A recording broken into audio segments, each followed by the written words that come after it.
ஆராய்ச்சி மாணவர்களிடம் முறையாக நடக்காத பேராசிரியர்கள் மீது நடவடிக்கை எடுக்கப்படும் என உயர்கல்வித்துறை எச்சரிக்கை விடுத்திருக்கிறது. அண்மையில் நடைபெற்ற பட்டமளிப்பு விழாவில் ஆளுநரிடம் ஆராய்ச்சி மாணவர் ஒருவர் புகார். எப்போதுமே விதி மேல பழி போடாதீங்க. இங்க ஒருத்தர் மெழுகுவர்த்தி பிசினஸ் செஞ்சு 20 லட்சம் ரூபாய் சம்பாதிக்கிறாரு. எப்படின்னு தெரிஞ்சுக்க ஃப்ரீடம் ஆப்பை டவுன்லோட் பண்ணுங்க. தெரிவித்திருந்த நிலையில் இந்த எச்சரிக்கையானது விடுக்கப்பட்டிருக்கிறது. இது குறித்தான முழு விவரங்களோடு இணைகிறார் நமது செய்தியாளர் சங்கரன்.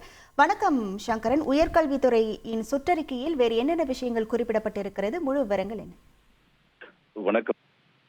ஆராய்ச்சி படிப்பு மேற்கொள்ளக்கூடிய மாணவர்கள் அண்மையில் ஆளுநரிடம் ஒரு பட்டமளிப்பு விழாவில் நேரடியாகவே புகார்களை தெரிவித்திருந்தார்கள். தங்களுக்கான கைடாக இருக்கக்கூடிய பேராசிரியர்கள் படிப்பு சார்ந்த விஷயங்கள் மட்டுமில்லாமல் பல்வேறு சொந்த பணிகளுக்கு பயன்படுத்துகிறார்கள், பணம் வாங்குகிறார்கள் என்று பல்வேறு குற்றச்சாட்டுகளை நேரடியாகவே ஆளுநர் முன்னிலையில் அந்த ஆராய்ச்சி பட்டம் பெற்ற மாணவர் ஒருவர் புகார் தெரிவித்திருந்தார். இப்படிப்பட்ட சூழலில் உயர்கல்வித்துறை முதன்மை செயலாளர் திரு கோபால் அனைத்து பல்கலைக்கழக பதிவாளர்களுக்கும் ஒரு சுற்றறிக்கையை அனுப்பியிருக்கிறார். அதில் இந்த ஆளுநரிடம் தெரிவித்த குற்றச்சாட்டு தொடர்பான கருத்துக்கள் இடம்பெற்றிருக்கின்றன.